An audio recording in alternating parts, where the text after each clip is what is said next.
আর এই সরকারের যিনি স্বরাষ্ট্রমন্ত্রী, আমি তার প্রতি সম্মান রেখেই বলছি, তিনি সংবিধানের ব্যাপারে যতটা ব্যুৎপত্তি অর্জন করেছেন, আর কোনো ব্যাপারে ন্যূনতম ব্যুৎপত্তি অর্জনের ইচ্ছা আমি তার মধ্যে দেখি না। এবং বিশেষ করে তার মন্ত্রণালয়ের ব্যাপারে তার যতটুকু কমান্ড থাকা উচিত, বা যতটুকু কমান্ড আমরা এরকম একটা উচ্ছৃঙ্খল ইন্টেরিয়ামের পরে আশা করি, শক্ত হাতে নিজের মন্ত্রণালয়ের উপরে একটা কর্তৃত্ব আনা এবং জিরো টলারেন্সে যাওয়া, এইটা এই স্বরাষ্ট্রমন্ত্রী নয়।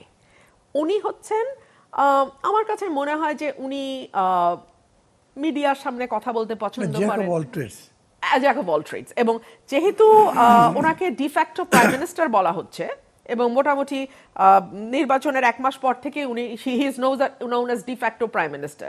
সো এইটা কে না এনজয় করে, তাই না? কে না এনজয় করে? দুধের স্বাদ যদি ঘোলে মেটে ঘলি সই। সো উনি ডিফ্যাক্টো প্রাইম মিনিস্টারশিপ এনজয় করছেন, কিন্তু ওনাকে অনেক বেশি ওনার মন্ত্রণালয়ের দিকে মনোযোগ দেওয়া উচিত। আমি আপনাকে একটা উদাহরণ দিই। 21শে ফেব্রুয়ারি বিএনপির লোকাল নেতৃবৃন্দ আমাকে এলাকায় ফুল দিতে যাওয়ার সময় লাঞ্ছিত করেছে, আমার ফুল পাড়া দিয়ে মাটির সাথে মিশিয়ে দিয়েছে, এবং আমাকে ফুল দিতে দেয়া হয় নাই।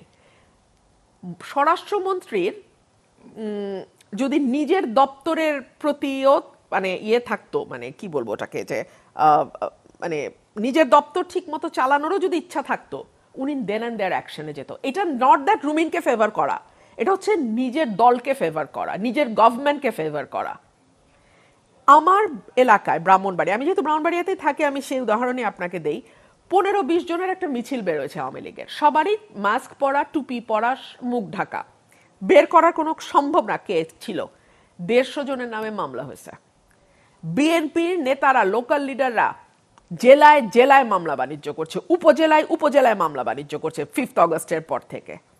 স্বরাষ্ট্রমন্ত্রীর যদি নিজের দলের প্রতি ভালোবাসা থাকতো, এই সরকারের প্রতি দায়বদ্ধতা থাকতো, আওয়ামী লীগের প্রতি না, এই সরকারের প্রতি, তার সরকারের প্রতি দায়বদ্ধতা থাকতো, সে শক্ত হাতে এগুলো বন্ধ করত। কিন্তু সে তো জানেই না মনে হয়। সে সংবিধানের 215 অনুচ্ছেদ নিয়ে বা 126 অনুচ্ছেদ নিয়ে বা 99 নম্বর অনুচ্ছেদ, I am just saying randomly, নিয়ে যত উদ্বিগ্ন। বাংলাদেশে গত 1 মাসে যে 118 জন শিশু ধর্ষিত হয়েছে, আজকে 71 বছরের একজন বৃদ্ধ, আমি আপনার শোতে বসার সময় দেখলাম, ধর্ষণের শিকার হয়েছে।